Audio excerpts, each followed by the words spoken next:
Before starting the benchmark, here are the Undervolt settings used for this test. The GTX 16 60 Super is running at 875 millivolts at 1860 megahertz.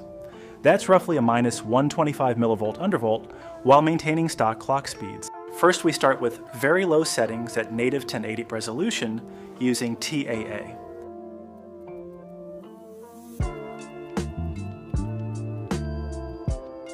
As we can clearly see, the i5 9400F is bottlenecking quite heavily at these settings, since Forza Horizon 6 is also a pretty CPU-demanding game. Outside the Tokyo City areas, performance stays around 85 to 100 FPS. Inside the city, FPS drops closer to 75 to 85, with occasional drops into the low 60s in heavier areas like Shibuya Crossing.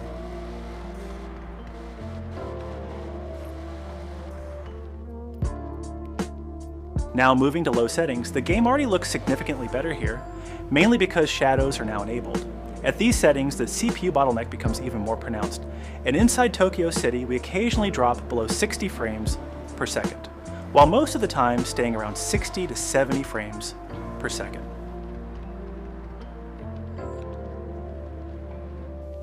Once we arrive at Shibuya Crossing, performance drops further into the low 50s due to the high crowd density and the large amount of moving billboards in this area. The i5 9400F simply cannot maintain above 60 FPS here. Outside the city areas though, performance climbs back into the 70 FPS range.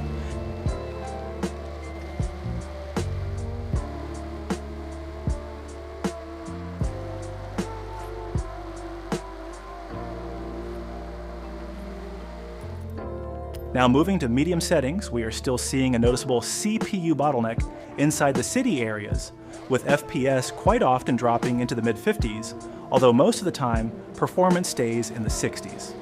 For a game like this though, even these frame rates still feel very enjoyable.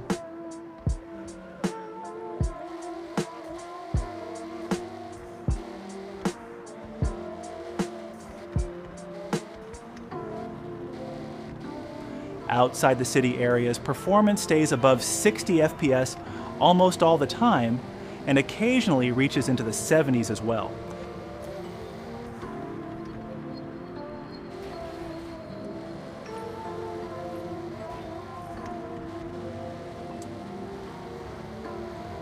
Now moving to high settings, the game is now looking absolutely gorgeous, almost like it's running at max settings. Starting at Shibuya Crossing, we are now seeing FPS drops into the high 40s.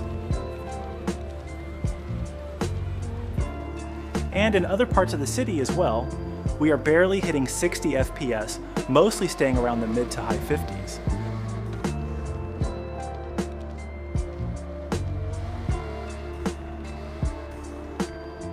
But once we leave the beautiful Tokyo City areas, performance goes back above 60 FPS almost all the time, and occasionally even reaches 70 FPS.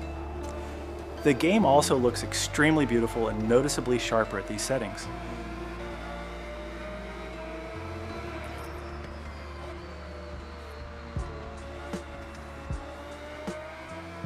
Now when switching from high to ultra settings, we can immediately see that the VRAM usage bar has crossed the VRAM limit and turned red. Right after that, we also get a low video memory warning. Performance drops heavily here, with FPS falling into the mid to high 30s, and the game starts stuttering quite badly. This could partly be because the game was not restarted after changing settings.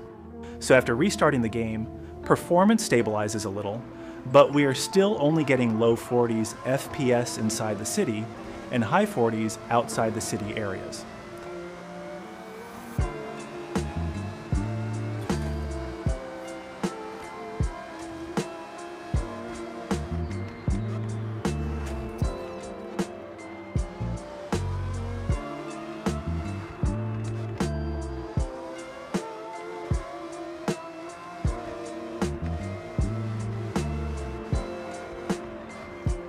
Let's try enabling FSR on quality mode to see if we get any noticeable FPS improvement. As soon as FSR is enabled, we can clearly see that the game becomes much blurrier than before and loses a noticeable amount of sharpness. but our FPS now claim from mid-30s to mid to high 40s inside Tokyo City, and up to 50 FPS outside Tokyo City.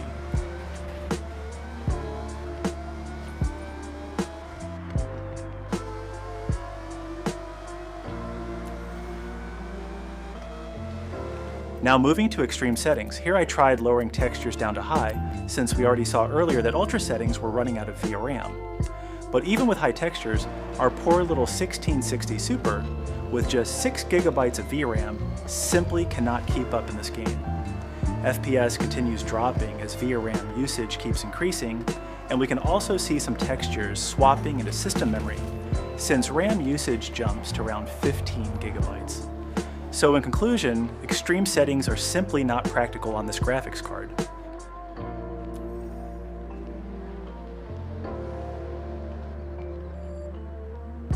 So now, I'm trying the optimized settings that I personally feel give the best performance to visual quality ratio for this GPU.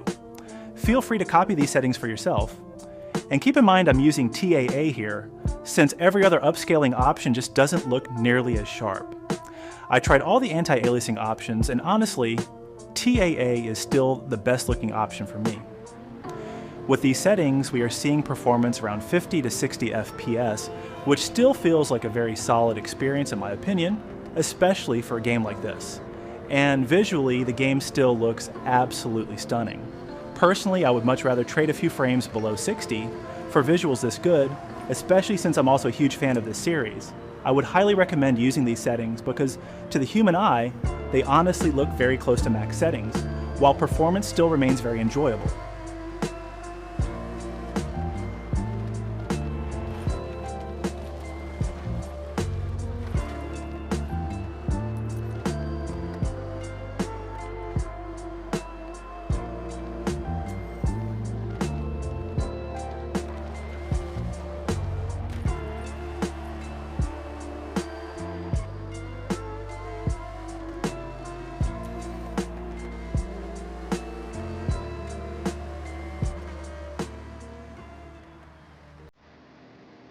So we have finally finished all the benchmarks, and honestly, in my opinion, Forza Horizon 6 is still a very enjoyable experience on the 1660 Super.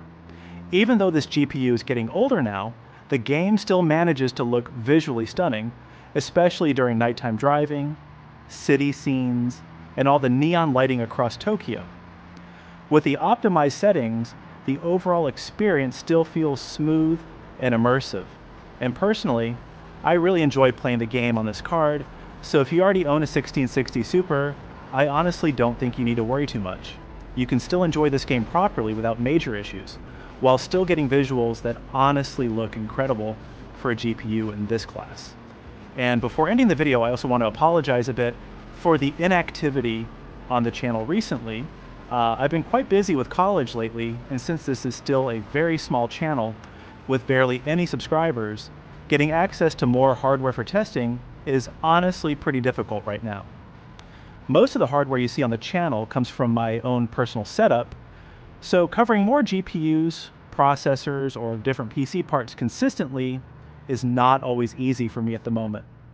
But I still genuinely enjoy making these benchmark videos, testing optimized settings, and helping people understand how games actually perform on real hardware. So if any of you would like to help support the channel, feel free to check the email in the description. Whether it's sending PC parts for testing, helping sponsor future videos, or supporting the channel in any way, it would genuinely help me create more content and cover more hardware in the future. I'll continue trying my best to upload more consistently and improve the quality of the videos over time. And finally, thank you so much for watching the video. If this benchmark helped you in any way, please consider subscribing, liking the video, and sharing it as much as possible.